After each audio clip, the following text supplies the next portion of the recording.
The following podcast is part of a certified educational activity titled Re-examining S1PR Modulation from All Angles in Relapsing Multiple Sclerosis, Impact on Physical and Cognitive Outcomes, and Practical Considerations of Long-Term Therapy.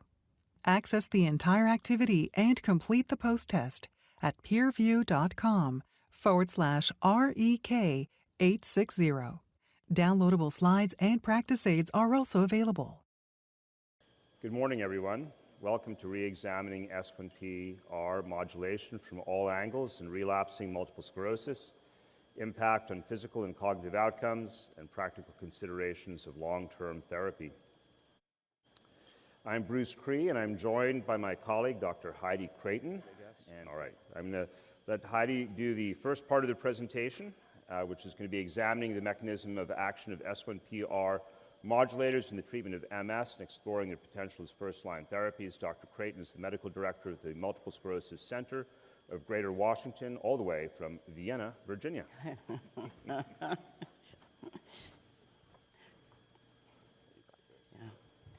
Thank you, Bruce. So Bruce, for the first time and probably only time ever, will be at a little bit of a disadvantage compared to me because he's 3 hours behind in time. So it's nice to have this in my backyard. It's nice to see everybody so early in the morning. Thanks for being here, and thank you to PeerView. So we're here this morning to talk about S1P receptor modulators and exploring mechanism of action, where to place them, how to use them, what they're all about. When I was in medical school and in physiology and biochemistry, I don't recall really learning a lot about S1P receptors. I think we're all kind of expanding our knowledge biochemically and immunologically. But the S1P receptor system is something we've been talking about now for at least the past 10 years or so, 10 to 12 years. And S1P is a phospholipid that's released by platelets and mast cells, as well as other cells. It stimulates 5 G protein coupled receptors that are located in endothelial cells and cardiac myocytes. And they're expressed in a variety of tissues, and that interaction is responsible for various positive effects that we're looking for, as well as some of the overlay side effects that we see with use of this class of molecule. Different receptors induce a variety of different biological responses. There are 5 S1P receptors, and each of them kind of results, that coupling results in various different responses. Proliferation, angiogenesis, migration, cytoskeletal organization, chemotaxis, trafficking, mitogenesis. So this is just kind of an overlay of all 5 of these molecules. And again, we, I think, have learned more and more over the past 12 years about some of the individual actions of these receptors and interaction with these, in a non-selective manner. We have interaction with all of these except S1P2. S1P1 is responsible for lymphocyte retention, also some impact on heart rate. S1P3 is responsible and has interaction and interplay with cardiac conduction. And 5 is on oligodendrocytes, plays a role with oligodendrocyte survival, migration, differentiation, remyelination. It is expressed in the CNS. So 1 and 5 become a little bit more selective in terms of output and outcomes that we're looking for with treatment of multiple sclerosis. And I always think that it's important that patients understand a little bit about the mechanism of action of the products that they're on. And this is a super easy one for a little 5-second soundbite with patients. I just say ultimately it's about putting these misbehaving cells in timeout. Most young people who have children understand that analogy. This S1P receptor is on the surface of lymphocytes that are going into secondary lymphoid organs. They're activated. They then exit lymph nodes, go out into circulation, and wreak havoc. And initially, S1P receptors, receptor modulators are agonists, but they are functionally antagonistic. They bind to S1P receptors on the lymphocytes, which results in internalization of that S1P receptor. And that S1P receptor is required on the surface in order for the lymphocyte to migrate out of the lymph node. So the result is sequestration of these lymphocytes. So we have 4 S1P receptor modulators on the market currently. Fingolimod was the very first one, came out in 2010. It was the first oral therapy and the first S1P receptor modulator. That's when we started having this discussion about clinical aspects of S1P receptor modulation. Siponimod came out in 2019. Ozanimod entered the marketplace in 2020, and we have a new entry to the marketplace in 2021 with Ponesimod. And this is looking at specificity of interaction with the various S1P receptors. And you can see that we have kind of a more broad sweeping with Fingolimod, and then we have more selective with some of our newer entries into the marketplace, more selective for S1P1 and S1P5. So this is just a nice little overview of some of the functions of these subtypes of S1P receptors and the role that they play. And I think it's important, again, understanding the role that they play helps understand some of the side effect profile and some of the things we're trying to mitigate against with becoming more and more selective in our choice of interaction with S1P receptors. I think it is important to understand this because then we have an understanding of why we want to become a little bit more selective and why we don't want necessarily a broad sweeping overlay. And this is just to kind of go through some of the adverse events that have been associated with Fingolimod because of this off-target kind of broad sweeping effect. In terms of cardiac, it is contraindicated for people who have had recent MI, unstable angina, stroke TIA, Mobitz type 2, second or third degree AV block, sick sinus without a pacer. Hypertension can occur mostly because of interaction with the S1P2 and S1P3 receptors. At the S1P3 receptor may be the one that's actually responsible for second degree heart block. In terms of the eyes, macular edema, we certainly are familiar with as something that needs to be watched and monitored for. And that's probably because of interaction with S1P1 and S1P2. So even with the selective S1P receptor modulators, it's something for us to be aware of. It's not something that is necessarily required to be looking at prior to initiation of therapy, but it's something for us to be aware of. In terms of pulmonary system, perhaps decrease FEV1 can occur because of S1P receptor interaction, mostly via S1P2 and S1P3. And as you saw in one of the previous slides, there's very, very little S1P2 interaction with these, with our products, but something to be aware of. So this is kind of a comparison of their profiles in terms of half-life. Ponesimod is the most rapidly eliminated, and we have Fingolimod, which is takes the longest amount of time. But there's variations between all 4 of these products. In terms of time to recovery of lymphocyte counts, because we know we're going to see Dr. Cree's presentation information about lymphocyte sequestration and ultimately having a low lymphocyte count. But the recovery time is sometimes something that we're really concerned about and we want to be able to have control over.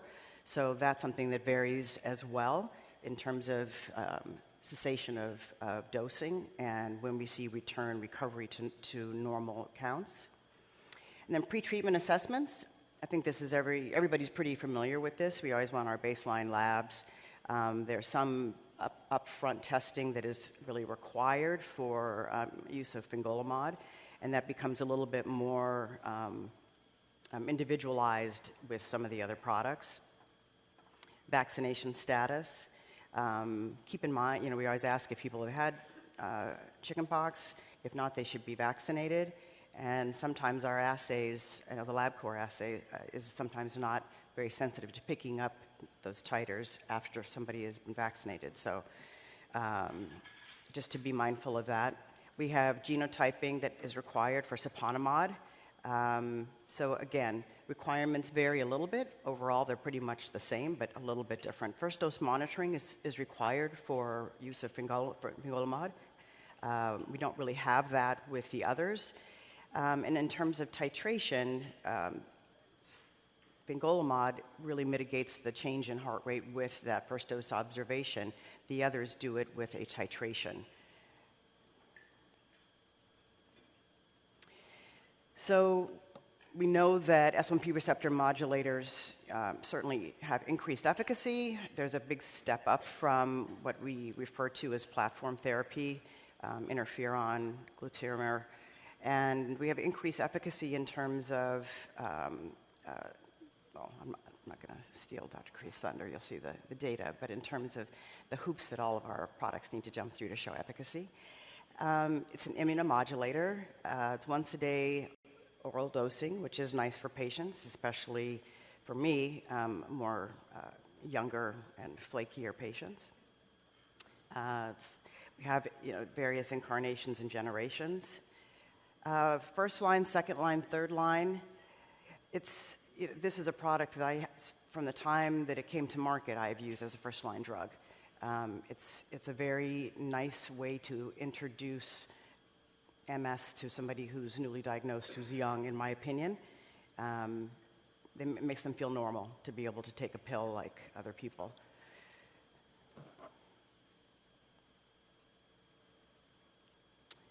So switching from an injectable product to an S1P receptor modulator, certainly has been shown to have results in a reduction in lesion number. We have MRI metrics that are met.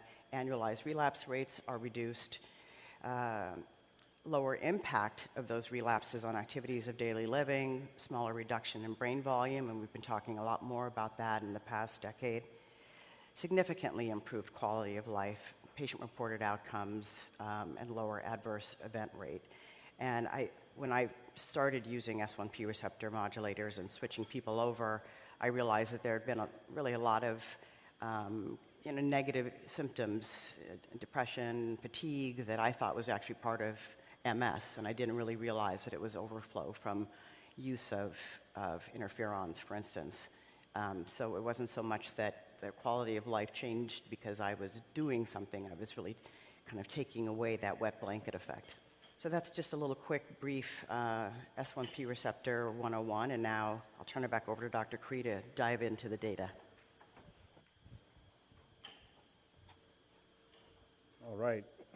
Thank you, Heidi, for that excellent introduction to the basic biology of the S1P receptor modulators. I'm going to go to review some of the clinical trial data and biomarker studies that we have. So, of course, Fingolimod is the first S1P receptor modulator that came to market. The data from this product, or on this product, is based on 3 pivotal trials, 3 phase 3 studies, the Freedoms1 and Freedoms2 trial, which were both placebo-controlled, and the Transform study, which was a shorter duration active comparator study comparing Fingolimod to once-weekly interferon beta-1A. All 3 trials met their primary endpoint, which was to show an impact on the annualized relapse rate.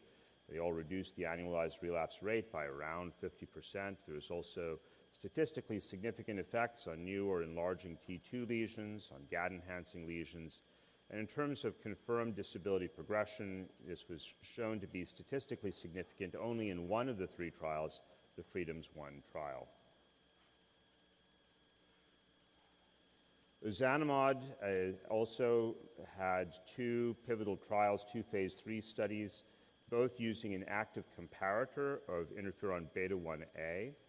These were quite large studies. 2 different doses of the drug were examined, but in clinical practice, we really are only using the 1 milligram dose.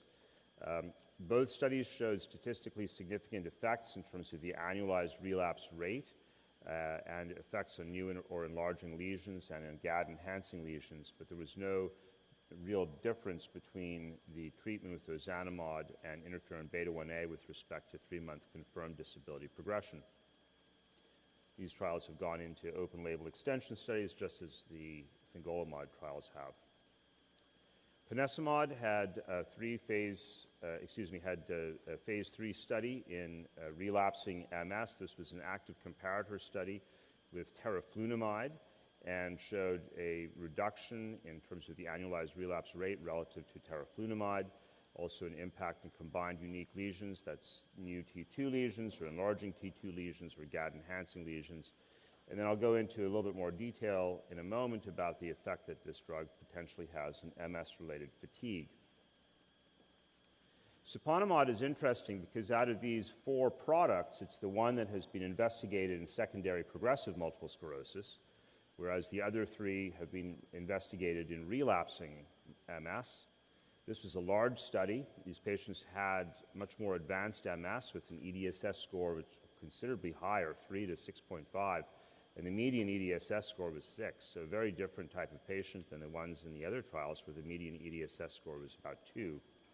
And in this trial, there was a statistically significant effect. It was compared to placebo. Primary endpoint was on confirmed disability progression, and the drug hit the confirmed disability progression endpoint with a 21% reduction in 3-month CDP and a 24% reduction in 6-month CDP, as well as the expected effects in terms of relapses, GAD-enhancing lesions, and new T2 lesions. So all of these studies have led to open-label extension studies, and of course in the open-label extension there isn't a control group per se. You can compare the people who were originally on placebo or an active comparator and who made the switch, so you can certainly look at that. But of course the main goal of these open-label studies is to evaluate whether there is sustained therapeutic benefit and whether the safety profile of the products that was investigated and demonstrated in the phase 3 studies is maintained over the long term. And I'm pleased to say that with all 4 of these products, the long-term studies really have not shown any surprises with respect to safety concerns. They've all had a very consistent safety profile that goes along with the phase 3 data. And there has been a sustained benefit for all of these treatments in terms of their impact with respect to new lesion formation and the annualized relapse rate. And for all 4 drugs, the event of disability progression that's confirmed occurred infrequently. All right, so when we think about MS, we've focused so much on in terms of relapses, on disability worsening, on focal MRI activity. And of course, these 3 measures together can be aggregated in what we look at in terms of no evidence of disease activity, or NEDA-3. And that's an interesting measure that gives us a sort of gestalt of the overall therapeutic benefit of these products, and they all have a striking effect in terms of meeting this outcome. But of course, this is just the tip of the MS iceberg, and we do know that there are many other features of MS, both clinical and radiographic and biomarker, that are not completely addressed by looking at relapses, disability progression, and focal MRI disease activity.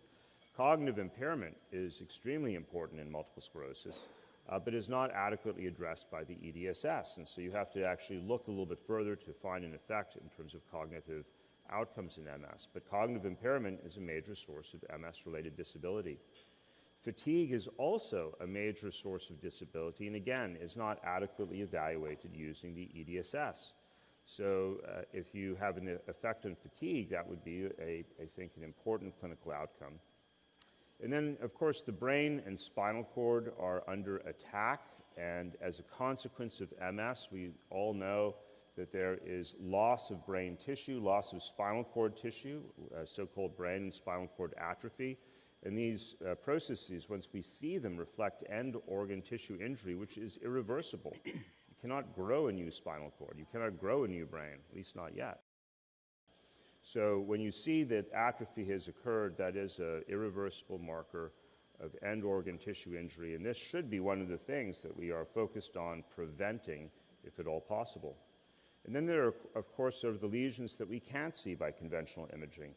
More recent work using high field magnets and, of course, histopathology has revealed a wide variety of demyelinating lesions present in the cortical gray matter and deep gray matter structures that simply cannot be visualized by standard imaging technology.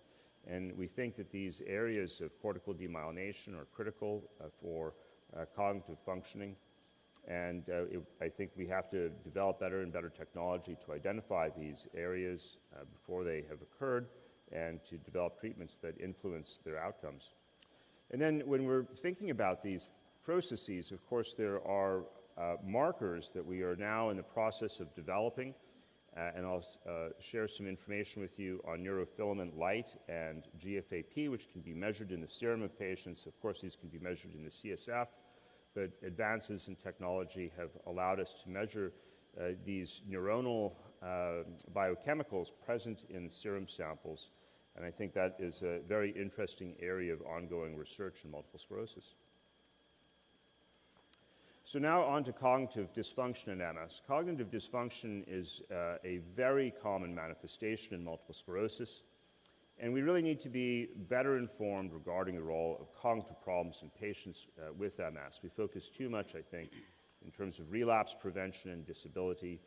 Worsening is measured by the EDSS. And the National MS Society in 2018 came up with a guideline recommending monitoring of in MS by administration of neuropsychological testing to every patient at baseline, and then testing patients annually after that. Now, it's a lofty goal. I'm not so sure this is a practical goal because neuropsych testing takes anywhere between 4 and 8 hours, and individual patients, as they come in who are newly diagnosed, might be completely normal cognitively. So I'm not quite sure we can do this. Plus, usually neuropsychologists recommend testing, repeat testing every 2 to 3 years, not annually. And the access to neuropsychologists often is quite limited. We're fortunate at UCSF to have an embedded neuropsychologist in our practice who performs all the neuropsych testing for our patients, and it can be very, very helpful to have that ancillary type of testing. So if you have a neuropsychologist available, that's fantastic. But if you don't, you have to think about perhaps there are some other ways to assess cognitive dysfunction in multiple sclerosis, things such as use of the SDMT that can be administered in routine clinical practice. It takes only about a minute to perform and can provide, I think, potentially a wealth of information about your patients which is not adequately accessed or determined by the EDSS or other patient reports. So now only about half of the MS clinics in the country are assessing cognitive dysfunction in MS. As I mentioned, neuropsych testing is not available everywhere, but we can screen our patients with the SDMT, and this is something, if you haven't done it yet, is actually quite easy to learn how to do and does provide at least a rudimentary understanding about processing speed in multiple sclerosis. Now, several studies have looked at various medications and their effect on cognitive function, in particular cognitive processing speed. Those of you who've run clinical trials know about the PACEAT, which is the Paced Auditory Serial Addition Test. It's a difficult test. Patients hate going through it. It's very challenging. But nonetheless, it does provide us insight into the ability to attend and perform some basic mathematic operations with a distractor going on at the same time. And here's data on the impact on the PACEAT scores comparing Fingolimod-treated patients over the first 24 months of the study, followed by those who switched from placebo to Fingolimod after the 24 months and over the long term. And what you can see here is that the mean change from baseline in PACEAT scores increased in those individuals who are on Fingolimod the entire time.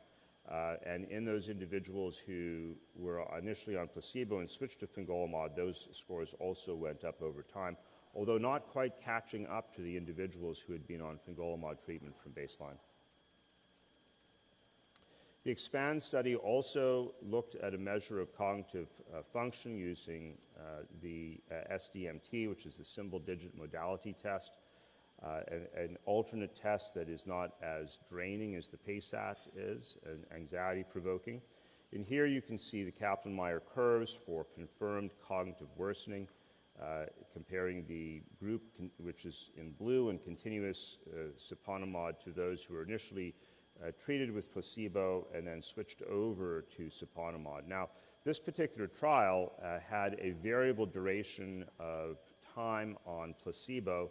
Individuals who, after 12 months of treatment, met confirmed disability worsening at 6 months were allowed to roll over into active treatment, and so there was a variable amount of placebo exposure, anywhere between 12 and 36 months, with the median time on placebo of about 18 months.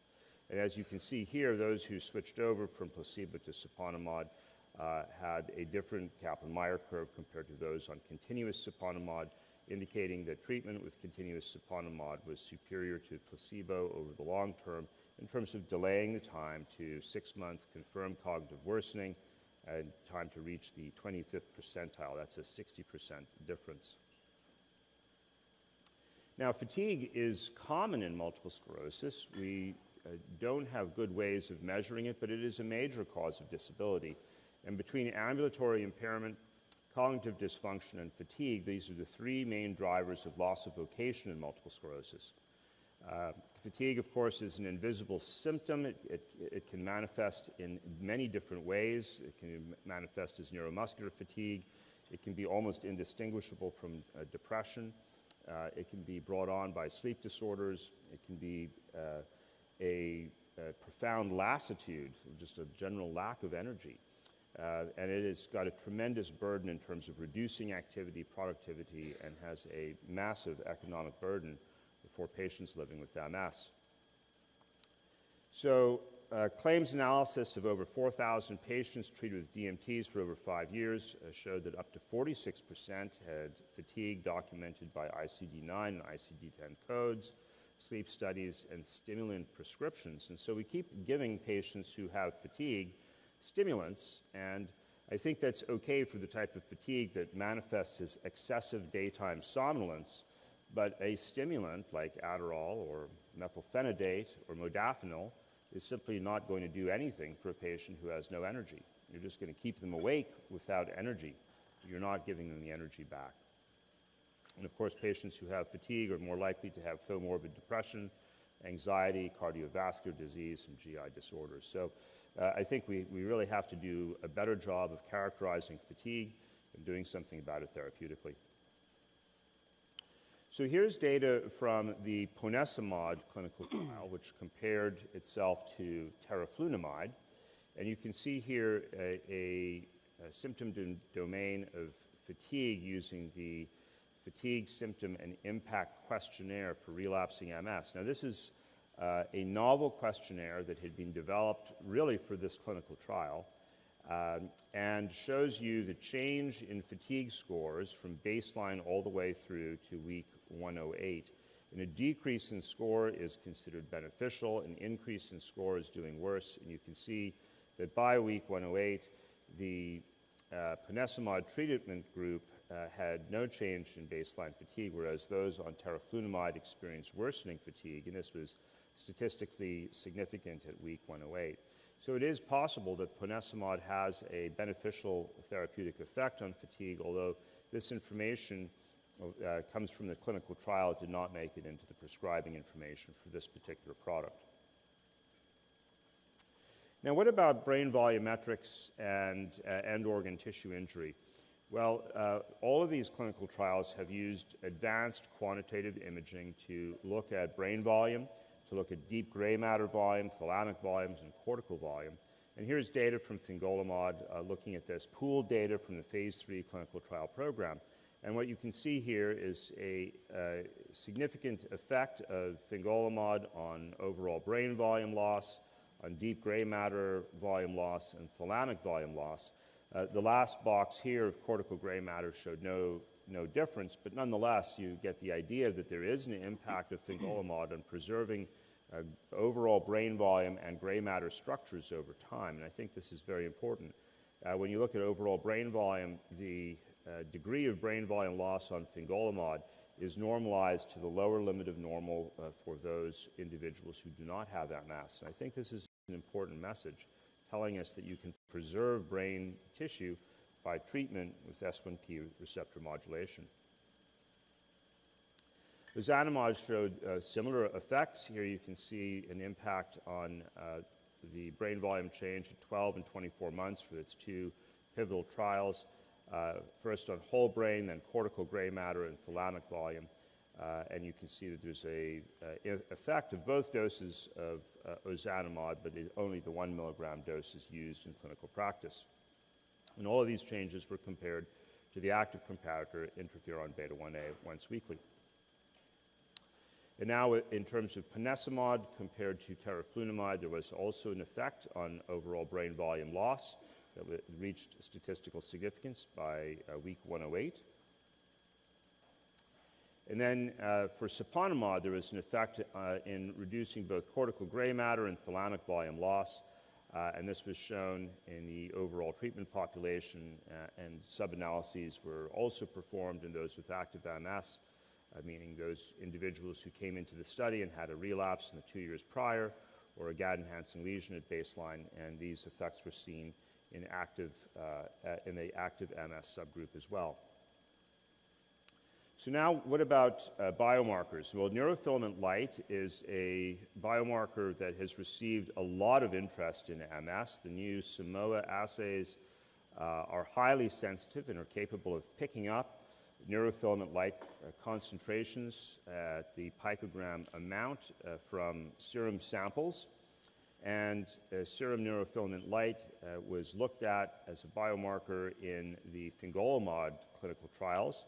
First, in box A at the top is the Freedoms studies, and you can see that these are, of course, the placebo-controlled trials, and you can see the decline in serum neurofilament light with active treatment in the red bar or red line compared to the blue line of placebo, and a reduction in serum neurofilament light is implied to mean a reduction in neuronal injury, because serum neurofilament light is released from neurons. It's present in the axons of neurons, and as a consequence of tissue injury, it's released, it winds up in the blood, and so a reduction in serum neurofilament light is considered to be a good thing and a marker of decreased ongoing tissue injury.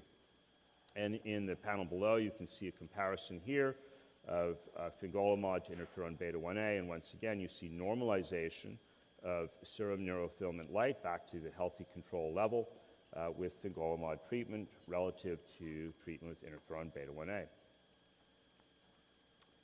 Now, what about serum GFAP? Well, serum GFAP is a marker for astroglial injury. GFAP is present in astroglial cells, and in the Ozanimod clinical trials, 2 different doses of Ozanimod were compared to interferon beta-1A, and you can see that in red, the interferon beta-1A data clusters together, and the Ozanimod data clusters together at both the 0.5 and 1 milligram dose. On the y-axis is the impact in terms of the adjusted annualized relapse rate on top, and on the x-axis is the concentration of serum GFAP. And so what your eye can see immediately is that treatment with Ozanimod not only reduces the annualized relapse rate, but also reduces serum GFAP, and this can cleanly distinguish that group treated with Ozanimod versus the group on interferon beta-1A. We see similar effects in the next box in terms of contrast-enhancing lesions and new or enlarging T2 lesions, and there is hope that this biomarker can give us an insight into ongoing MS disease activity without the need for frequent imaging. So it is possible, conceivable, that we could use these biomarkers as proxies for tissue injury, potentially allowing us to perform serial assessments, perhaps, for example, in a phase 2 type of study where we want to get a sense of the rapidity of impact of a particular treatment and whether it can be measured by serial blood samples, say once a month or once every other month over a course of a 6 month or 1 year period. And that might be something that could be useful since it's impractical to do monthly MRI scans in the same patients.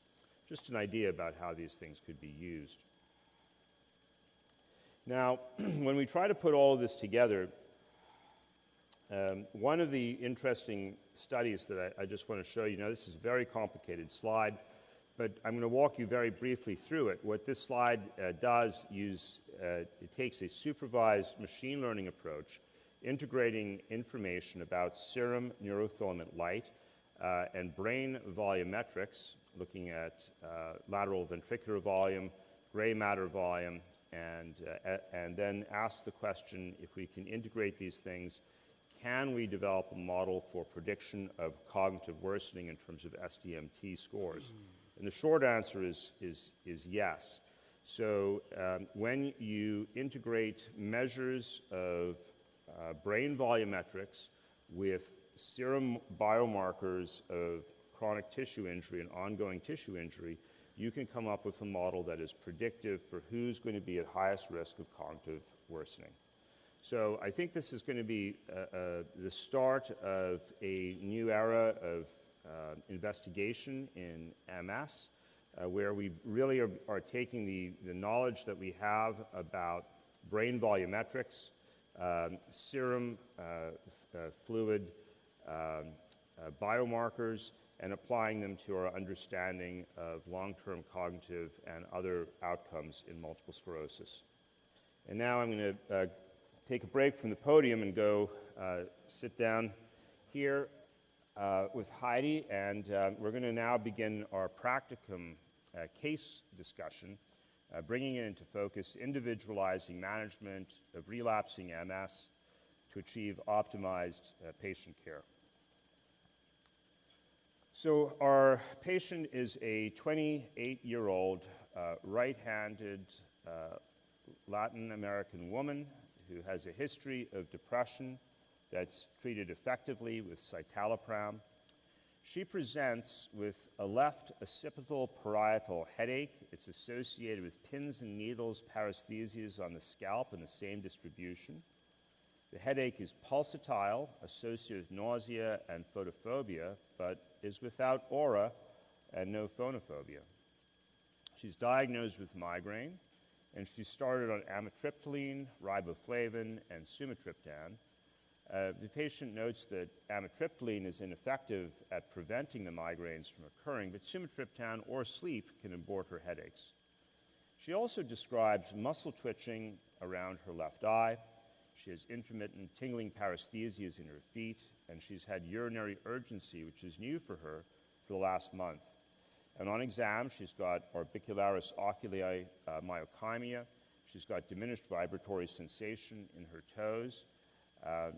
And her EDSS score is 2, with the following functional scale scores. Sensory is 1, brainstem 2 for the ocular myokymia that the patient's aware of and is bothersome to her, and her bowel and bladder score is 1. So she ultimately undergoes a brain MRI, which shows multiple ovoid T2 hyperintensities throughout the supratentorial white matter, some of which are periventricular. She's got a left cerebellar peduncular lesion as well. And there are 3 contrast-enhancing lesions on the scan, one of which is ring-enhancing. Cervical MRI is normal, but her thoracic MRI discloses an area of abnormal signal change from T3 to T6, which is ill-defined. So she's got a longitudinally extensive T2 lesion in the thoracic cord. She goes on to have CSF, and in the CSF, she's got 6 white blood cells, normal protein and glucose. The IgG index is elevated at 1.4, and she's got multiple oligoclonal bands present in the spinal fluid that are not present in a corresponding serum sample. Additional laboratory tests show a positive ANA with the 1 to 40 pattern. Her vitamin D is low at 14. JCV is seropositive with an index of 1.6, and all of the other studies are either negative or normal. And so she's diagnosed with MS, migraine without aura, which is not intractable, and without status migrainosus, and vitamin D deficiency. Now, I practice in San Francisco, and our catchment area is quite broad. We serve a very large area of Northern California, all the way up to the border of Oregon in Crescent City, which is about 9 hours away from San Francisco. And this patient lived in a remote rural area, and her nearest infusion center is about a 5-hour drive away. She's also needle phobic. So with all this information, Heidi, what do you think we should do in terms of treatment? I put up here, I think I got pretty much all of the MS therapies on here that we typically would think about. What would you do therapeutically for this patient? What are your considerations? Given the fact that she's Hispanic, we have data that shows that we have ethnic differences in autoimmune disease and MS presentation. So initially, in my mind, that kind of puts her in a category of somebody to be a little bit more concerned about. The fact that she has brainstem and spinal cord involvement is certainly going to shorten her path to disability.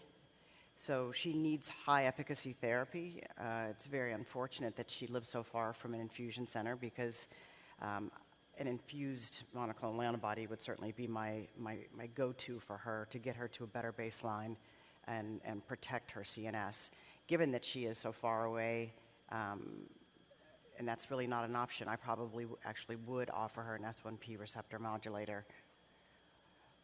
Yeah, so I think the interferons in GA, of course, are self-injected, and the patient's already told us she's needle phobic, so probably... And less effective than what she needs. And probably less effective, too, and she's 28, right? So a woman of childbearing age, I typically are not going to, I in my personal practice, just my opinion, I'm not going to reach for teriflunomide in those patients. Me neither, right?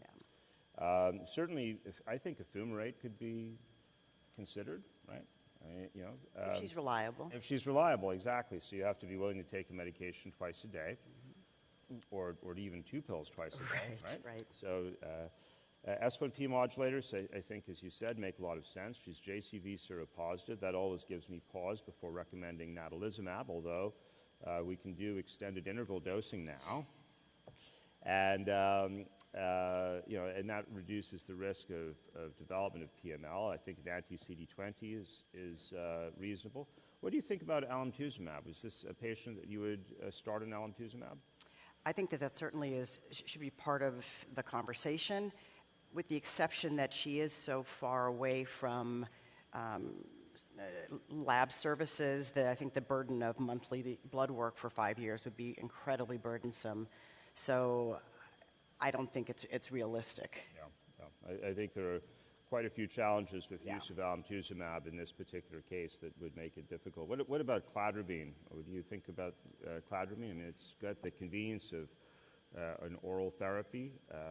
You have a few pills for a few days in a row. You're good for a year. You do it again, and that's that. Personally, I wouldn't, as first-line therapy for this acutely inflammatory patient. The fact that she's younger and of childbearing potential, that's actually where I do discuss cladribine with patients to be able to have finite treatment and have that treatment done, and then they can proceed with family planning. But in this particular patient, if I had my druthers, I would helicopter into an infusion center. All right. What about mitoxantrone? What are your thoughts about that? Do you still use mitoxantrone? I haven't used mitoxantrone in quite a while, and I think it's still available. I think its use and utilization is pretty rare in the U.S., and we've certainly seen the downslide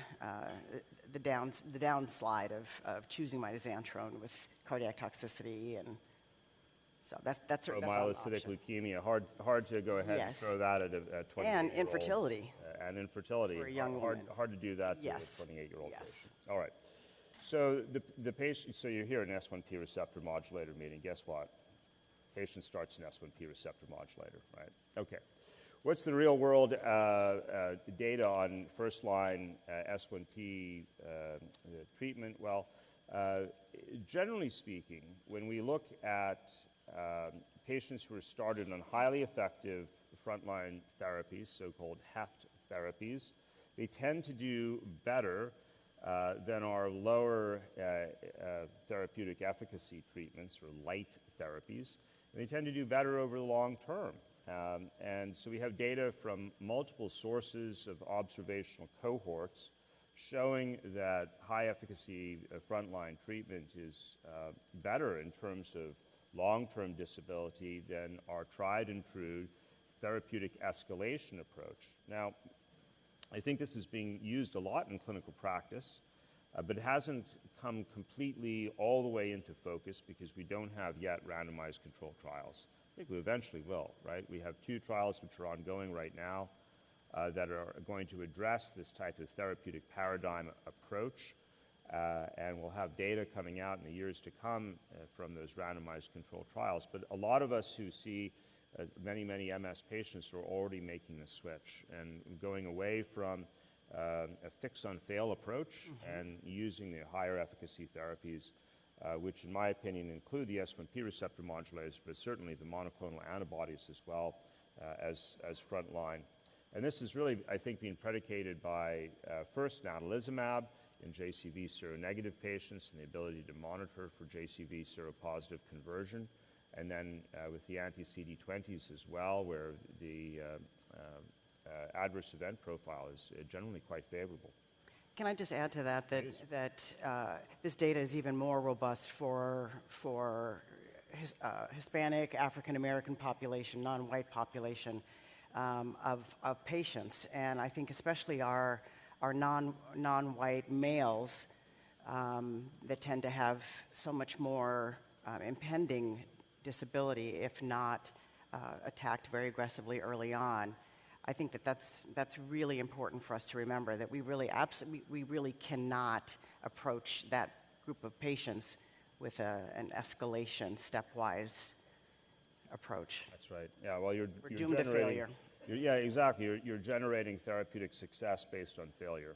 So, all right. So let's continue with our case. So you know, just in general, I would say all DMTs are effective in treating relapsing MS. Some are more effective than others. And of course, when you're selecting a DMT, you should consider comorbidities, concomitant medications, patient-specific factors that may influence treatment adherence. So our patient starts an S1P receptor modulator. Her orbicularis oculi myokymia resolves. She's got ongoing urinary urgency frequency and develops nocturia.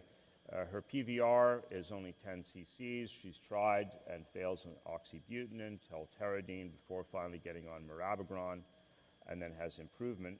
Her migraines are managed by a combination of verapamil, magnesium, riboflavin, sumatriptan. Still has about 6 migraines a month, but I can't get a CGRP for her due to insurance reasons.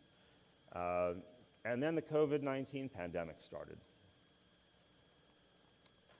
So what about COVID-19, MS, and S1P receptor modulators? Does MS confer greater vulnerability, poorer outcomes with COVID-19? Does use of DMT affect vulnerability to COVID-19?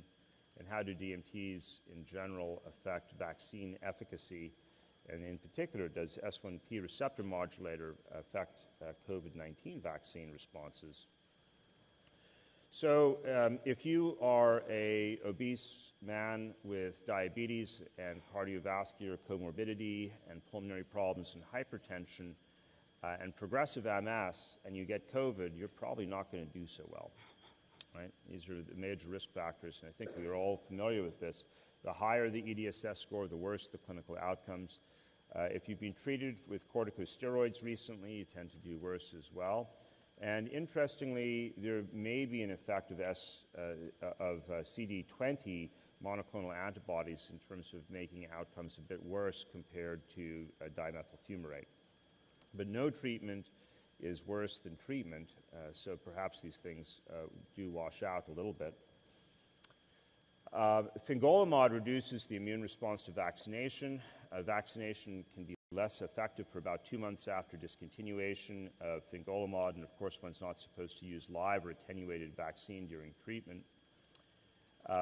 There can be reductions in terms of vaccine efficacy, looking at keyhole limpet, DTH, and influenza, and other S1P receptor agonists also have effects in terms of SARS-CoV-2 antibody. You can see here on the lower graph the effect pre and post vaccination of the various therapeutics, the pre-vaccination in the blue dots, post-vaccination in the black dots, and you can see for just about everything, there's a rise in the presence of CD4 positive cells, but this response is quite attenuated with S1P receptor modulators in general.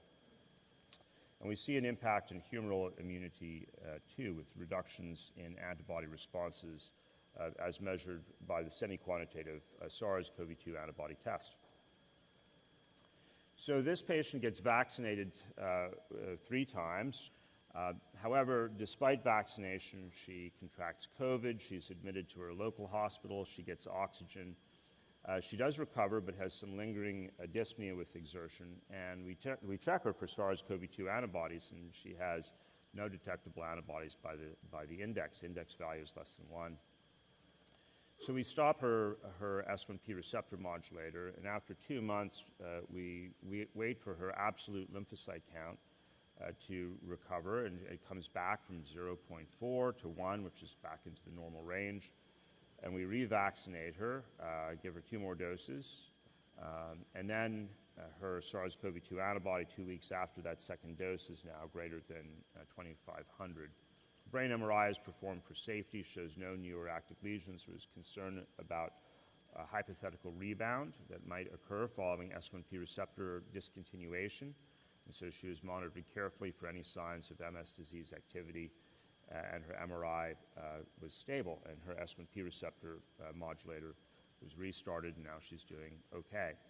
So these are some details from this case. I don't know, what's your experience, Heidi? Have you been taking patients off of treatment and then revaccinating and putting them back on, or do you just keep vaccinating with the hope that one day they're going to seroconvert?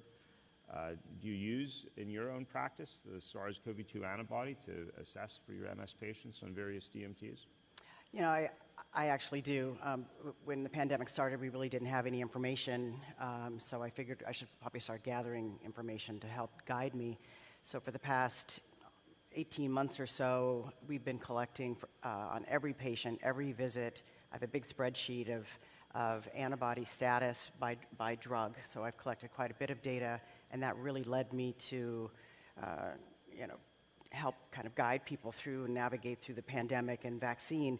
So initially, I was actually manipulating their S1P receptor product, holding it so that they could actually have a response. That actually created a lot of anxiety for patients to be off of their S1P receptor product. So I stopped doing that, and actually just across the board now, for the past 6 months or so, I've just been giving all of my anti-CD20 patients and my S1P patients EvoShield, and just saying no more boosters, no more vaccine, let's not waste the time, I'll just provide you with the antibodies. So that's how I've been managing those patients. It's just kind of been a learning process, I think, for all of us throughout this time of pandemic. Yeah, we're using a lot of EvoShield too, and we'll see. Right now, I've had patients get COVID despite treatment with EvoShield, right? Like they just got EvoShield and then they get COVID. And that's not supposed to happen. And I think it's teaching us that this virus is going to continue to change, it's going to continue to mutate, and it is going to avoid even our most advanced monoclonal antibodies that we currently have. I think it does give us some protection against Omicron, which at the time was the big concern, and now you're right, with constant evolution of this virus. But I think that people have less severe cases or asymptomatic oftentimes. So just in summary, consider early initiation of S1P receptor modulators as frontline therapy or any really highly effective frontline treatment. Think about cognitive function in your patients and consider use of cognitive assessments such as the SDMT, which can be used for monitoring your patients in your practice. And consider the impact on cognitive outcomes when you're selecting your DMTs for your patients. Not all DMTs have shown effect on cognitive preservation. All right, so we have a question from the audience, and I'm going to take my glasses off so I can read it. Since the blood-brain barrier, neurons in all glial cells have various combinations of all the S1P receptors, is it not theoretically possible that an S1P agent that covers more of the S1P receptors may have some beneficial short and long-term effects on inflammatory and degenerative MS? So I guess the idea here is that maybe Fingolimod, which hits S1P1, S1P3, S1P4, S1P5, would have an advantage over Ozanimod and Siponimod and Ponesimod, whereas Ozanimod and Siponimod would have an advantage over Ponesimod because they hit S1P1 and S1P5, whereas Ponesimod's S1P1 specific. So what do you think, Heidi? This is a perfect question for you. Do you think that hitting them all is better than hitting some? I don't. I think that S1P5 is one of our probably more highly focused in the group.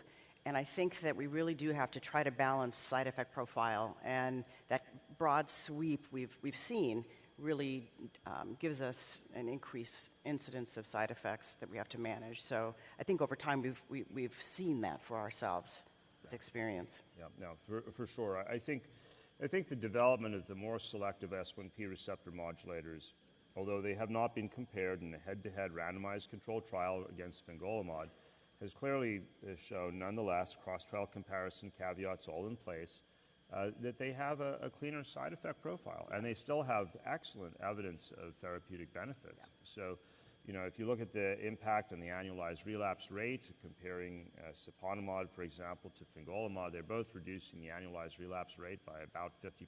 Yeah. So to me, that seems very consistent with the overall therapeutic beneficial effect. That seems, you know, entirely consistent for this class of therapy, but with an improved side effect profile. And I think that's really important. Yeah, the data, I think, there is really apparent. Here's another question in terms of consideration between selection of a frontline therapy. How do you choose between an S1P receptor modulator versus an anti-CD20? Or others. Or others. Yeah. Really, for me, ethnicity plays a very large role. Gender plays a large role. And degree of inflammation. And if I feel like I'm in a position to be able to really preserve CNS tissue in those people that are a little bit more highly active. So I get a little bit more aggressive with those people that I'm a little bit more concerned about risk. Up front, my personal disclaimer is that I don't prescribe self-injected interferons or Copaxone anymore in my practice. I really turn to orals or infusible monoclonal antibodies. And it's really, you know, then orals we kind of pare down in terms of what's appropriate for their lifestyle and family planning. And but I don't hesitate at all with people that are at high risk. I really do push them towards monoclonal antibody. I have quite a few of those people that I actually push very aggressively towards natalizumab. Those people that I'm very concerned about. So even just to be able to kind of quiet them down and stabilize them and then switch them to an oral therapy. All right, we have time for one last question, and this is going to be a really hard one. What do you do in older patients who have steadily progressive disease? And I think by that means without much smoldering MS, without the inflammatory disease activity. What's your choice for those individuals? I kind of juggle balls around and I tell them to pick. You know, everything that we use doesn't do enough. Yeah. And we still have those people. What I do tend to focus on, though, is really optimizing symptom management, improving, you know, speed, nerve conduction, try to optimize bladder, bowel, fatigue, try to get them moving. Spasticity is really a big one that can make a great impact on improving EDSS. So I tend to focus more on that and have them on something, just sometimes Teriflunomide, just as kind of an insurance policy. Maybe it just helps me sleep better. Yeah, and I use anti-CD20, in particular ocrelizumab in this setting, and of course Siponimod.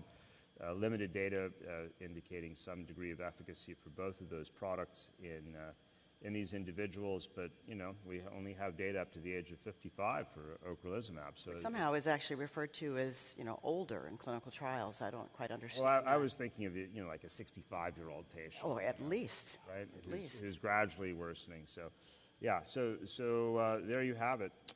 We have a big unmet need for non-relapsing progressive forms of multiple sclerosis, and hopefully some of the work that's currently being done with Bruton's tyrosine kinase inhibitors, or perhaps even EBV-directed cellular therapies will provide us the breakthrough that we need for that form of MS. So thank you all for joining us this morning, early morning, for especially those of you who've come from the left coast, and then regular hours for everyone else. Pleasure working with you, Heidi. Thanks to peer review, and have a great rest of the meeting. Thank you for listening. Download materials and complete the post-test for instant credit at peerview.com/REK860. This activity is supported through an educational grant from Bristol Myers Squibb.